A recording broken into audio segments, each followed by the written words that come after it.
Om Swastiastu. Selamat pagi untuk Bapak Ibu yang menonton video penyampaian materi pada hari ini. Jadi pada pertemuan inilah pertemuan terakhir terkait dengan penyampaian materi.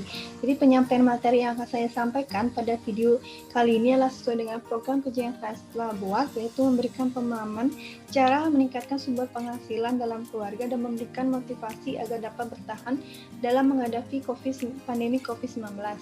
Jadi di sini saya akan menyampaikan materi terkait dengan kegiatan usaha yang dapat dilakukan saat pandemi atau usaha yang bisa bertahan di kondisi pandemi seperti ini.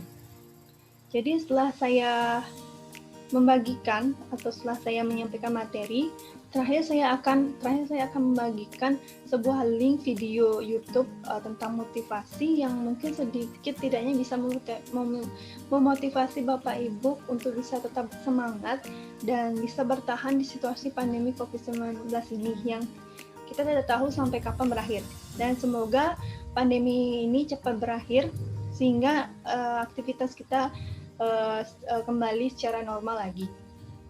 Baik, sekian kata-kata kepembukaan yang bisa saya sampaikan pada video ini. Jadi kita langsung saja membahas materi cara meningkatkan sumber penghasilan dalam keluarga dan memberikan motivasi agar dapat bertahan dalam menghadapi pandemi COVID-19 ini. Baik, sebelum memulai menyampaikan materi, saya ingin memperkenalkan diri lagi. Nama saya Komang Pandiarita Septiani, mahasiswa semester 4 dari program studi S1 Akuntansi dan Fakultas Ekonomi, Universitas Pendidikan Ganesha.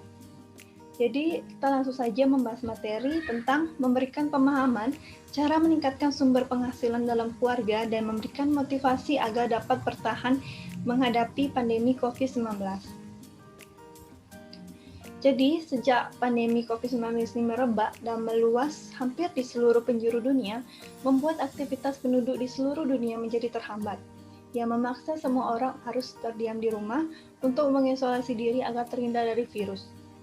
Terutama aktivitas yang berhubungan dengan pekerjaan untuk memenuhi kebutuhan hidup yang terdampak karena pandemi ini. Salah satu yang terdampak adalah keluarga, yaitu menurunnya pendapatan keluarga, di mana mungkin salah satu anggota keluarga kena PHK dari pekerjaan atau salah satu anggota keluarga yang membuka usaha tapi pendapatan menurun karena pelanggan atau pembeli mulai berkurang. Sehingga di sini pendapatan keluarga sangat menurun. Sehingga keluarga harus mencari cara agar bagaimana meningkatkan penghasilan di kondisi seperti ini agar semua kebutuhan keluarga bisa terpenuhi. Berikut adalah usaha yang mungkin bisa dikelola oleh keluarga, misalnya ibu atau keluarga atau mungkin anak bisa memulai usaha ini. Jadi berikutlah usaha yang telah saya rangkum sesuai referensi yang telah saya cari. Jadi kegiatan usaha yang dapat bertahan di kondisi pandemi ini adalah yang pertama adalah usaha makan dan minuman. Usaha makanan dan minuman. Jadi bisnis makanan dan minuman ini menjadi salah satu sektor bisnis yang tahan akan krisis ekonomi karena masyarakat membutuhkan pasokan makan dan minum dalam kondisi apapun, bahkan kondisi serba sulit sekalipun. Jadi saat pandemi seperti ini tidak mungkin masyarakat tidak membutuhkan makanan dan minuman. Jadi mungkin Bapak Ibu memiliki keahlian dalam membuat sebuah makanan atau minuman yang bisa menjadi peluang untuk membuka usaha. Misalnya saja Bapak Ibu bisa mungkin bisa membuat sebuah makanan, misalnya donat, itu bisa menjadi peluang bisnis untuk bisa meningkatkan sumber penghasilan. Karena mungkin masyarakat contohnya misalnya masyarakat ingin membeli donat, tapi karena kondisi pandemi ini jadi kurang minat untuk keluar membeli donat, mungkin kita bisa membuka usaha bisnis donat, nanti kita bisa membuatnya dan mengantarkannya langsung ke pembeli. Jadi mungkin masyarakat yang tidak ingin keluar rumah bisa minat untuk membeli makanan atau minuman yang kita buat, yang kita langsung mengantarnya. Tidak perlu pembeli itu keluar rumah, karena kita bisa mengantarnya langsung ke rumah pembeli. Jadi usaha yang bisa bertahan di kondisi pandemi ini, yang kedua adalah kebutuhan bahan pokok. Jadi bahan pangan pokok merupakan salah satu kebutuhan primer masyarakat yang sulit untuk diabaikan dalam kondisi apapun, termasuk kondisi krisis ekonomi. Hal ini membuat bisnis perdagangan bahan pokok menjadi salah satu sektor bisnis tahan akan krisis. Kendati terjadi fluktuasi harga komoditas karena faktor persediaan dan permintaan. Namun hal ini tidak akan menjadi persoalan besar hingga membuat usaha sektor ini jadi pilot atau bangkrut. Hanya cukup bagaimana kita mengolah keuangan dengan cermat, terutama bagaimana mengelola modal kerja agar dapat mengambil peluang ketika harga sedang turun dan bisa bertahan ketika harga bahan pokok sedang melonjak. Jadi Bapak Ibu bisa misalnya mempunyai modal yang lumayan, bisa memulai usaha seperti bahan-bahan pokok, misalnya menjual minyak, beras, atau bahan pokok lainnya. Dan dalam mengelola bahan pokok ini harus teliti dalam mengelola keuangan dengan cermat, itu terutama mengelola modal kerja. Misalnya Bapak Ibu harus tahu di mana harus mengambil peluang ketika harga sedang turun dan tetap bertahan ketika harga bahan pokok sedang melonjak. Yang ketiga adalah bisa dikatakan bisnis online. Jadi bisnis online ini menjadi salah satu deretan sektor usaha yang dapat jadi peluang usaha saat virus corona ini dan dapat bertahan dalam kondisi krisis apapun. Kita tidak dapat pungkiri bahwa perkembangan teknologi membawa pencerahan bagi masyarakat dan mampu mendukung hingga mengembangkan sektor-sektor bisnis lain. Bisnis digital atau bisnis online ini menjadi salah satu dari deretan sektor bisnis yang dianggap paling dapat bertahan dalam kondisi krisis sekalipun. Jadi misalkan Bapak Ibu membuka usaha misalnya makanan, minuman, dapat dikelola secara online. Misalnya pembeli ingin membeli donat, sehingga misalnya Bapak Ibu memasarkan donat tersebut misalnya di media sosial Bapak Ibu punya, misalnya Facebook atau Instagram. Jadi pembeli bisa memesannya secara online. Jadi itu bisa menjadi peluang bisnis Bapak Ibu untuk bisa meningkatkan penghasilan di kondisi pandemi ini. Tapi tidak lupa untuk selalu bisa mengelola keuangan dengan baik. Jadi setelah kegiatan usaha itu, berikut adalah contoh usaha yang menguntungkan yang dapat bertahan dalam situasi pandemi COVID-19 yang telah saya rangkum. Jadi yang telah saya rangkum setelah cari referensi yang telah saya cari. Jadi yang pertama contoh usahanya adalah bisnis hand sanitizer. Jadi sejak pandemi COVID-19 ini, permintaan pasar akan hand sanitizer begitu pesat setelah wabah COVID-19 masuk ke Indonesia. Jadi klaim bahwa hand sanitizer dapat membunuh virus COVID-19 membuat penjualannya naik begitu tinggi. Hal ini dapat menjadi peluang untuk memulai usaha karena permintaan hand sanitizer yang tinggi. Jadi misalkan di YouTube banyak tutorial atau di Google cara membuat hand sanitizer di rumah. Jadi Bapak Ibu jika ingin memulai usaha bisnis hand sanitizer ini, terlebih dahulu mempelajari bahan-bahan apa saja yang dibutuhkan untuk membuat hand sanitizer ini agar tidak menjadi tidak baik untuk misalnya untuk membunuh virus-virus COVID-19, tapi tidak mengklaim bahwa hand sanitizer dapat membunuh virus COVID-19. Tapi mungkin jika Bapak Ibu ingin memulai bisnis hand sanitizer ini, terlebih dahulu untuk mempelajari, untuk melihat bahan-bahan apa saja yang diperlukan untuk membuat hand sanitizer ini agar tidak memiliki bahan-bahan yang berbahaya. Yang kedua adalah bisnis masker kain. Jadi masker kain ini cukup bermanfaat untuk meminimalisir paparan droplet virus corona dalam aktivitas sehari-hari di luar ruangan, walaupun tidak seefektif masker N95 atau masker lain yang tersedia di apotek. Oleh sebab itu, kebutuhan masyarakat akan masker kain menjadi meningkat.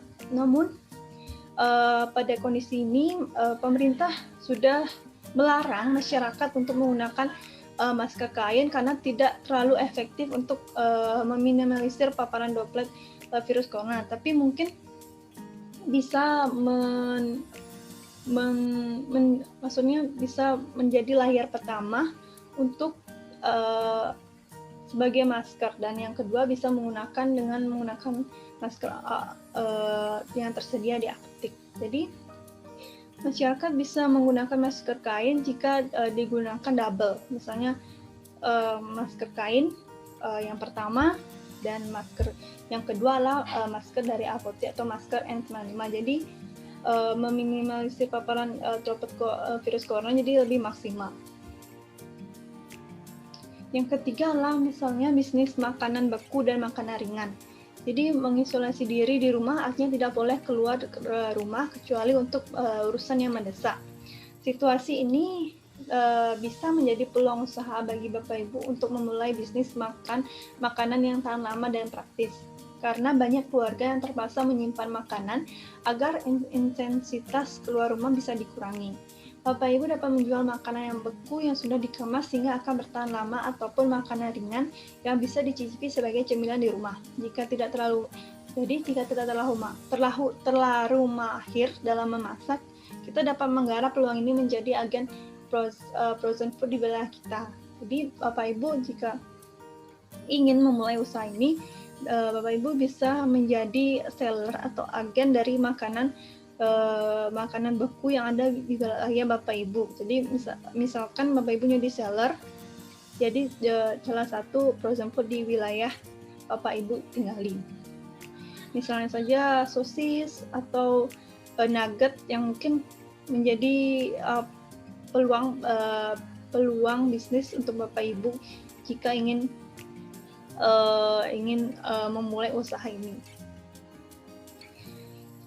Yang keempat adalah bisnis ramuan herbal. Jadi virus corona saat ini belum ada obatnya, tapi vaksinnya sudah.